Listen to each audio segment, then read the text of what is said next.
ini urusan Nabi dihina. Saya setuju. Kita boleh marah terhadap orang yang menghina Rasulullah, tapi nggak boleh anarkis. Saya setuju. Kenapa? Karena kalau Nabi dihina jangan anarkis, tapi orangnya dibunuh. Jadi jangan anarkis, bunuh orang yang menghina Rasulullah. Siapapun yang menghina Rasulullah, kalau disuruh tobat dia tidak mau tobat, disuruh minta maaf dia tidak mau minta maaf, maka hukum yang paling layak adalah hukuman mati bagi siapapun yang menghina Rasulullah Shallallahu Alaihi Wasallam. Betul. Jadi kalau ada yang bilang kita nggak anarkis, cuma bunuh doang. Bunuh doang. Masya Allah. Saya tanya sekali lagi, Nabi dihina marah tidak?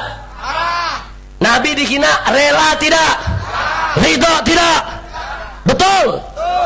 Nah, jadi kalau Anda masih ada di sini jauh dari kami, minimal doakan kami yang sedang berjuang, saudara. Nggak, kita nggak peduli. Mau ditangkap, mau dipenjara, nggak peduli. Kami nggak ridho Nabi kami dihina oleh siapapun, termasuk oleh Amerika Serikat sekalipun, saudara. Jangan Amerika Serikat merasa negara besar, tentaranya kuat, senjatanya kuat, terus dipikir umat Islam takut untuk menghadapi dia. Tidak. Tapi saya ingin sampaikan kepada umat Islam yang ada di sini, yang saya takut hanya satu, Pak. Yang kami takut hanya satu, bukan Amerika menyerang Indonesia, tapi yang kami takut adalah saat Amerika menyerang kita, Allah tidak mau bantu kita, saudara. Itu yang kita takut. Kalau Allah bantu kita, nggak peduli siapapun musuh yang menyerang kita. Kenapa saya takut Allah tidak bantu kita, Allah tidak tolong kita? Perhatikan firman Allah dalam Al-Quranul Karim. Allah menyatakan, in tansurullah yansurkum wa yuthabbit aqdamakum.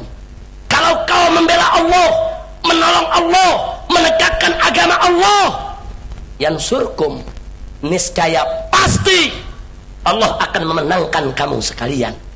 Wa yuthabbit aqdamakum, dan Allah akan mengokohkan langkah-langkah perjuanganmu sekalian. Ini janji Allah.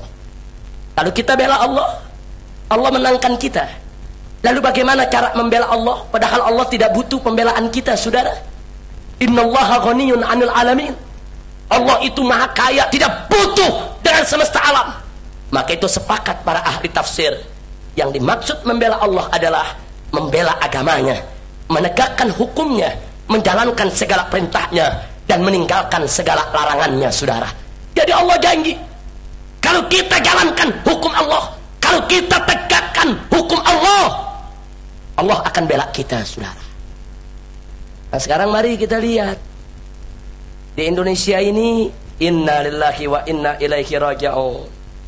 Syariat Islam ditolak, hukum Belanda dipakai. Syariat Islam ditolak, hukum kafir di KUHP itu Belanda punya, kafir.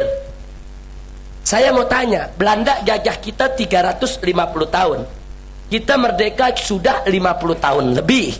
Nah, sekarang berarti hukum Belanda itu sudah berlaku lebih dari 400 tahun.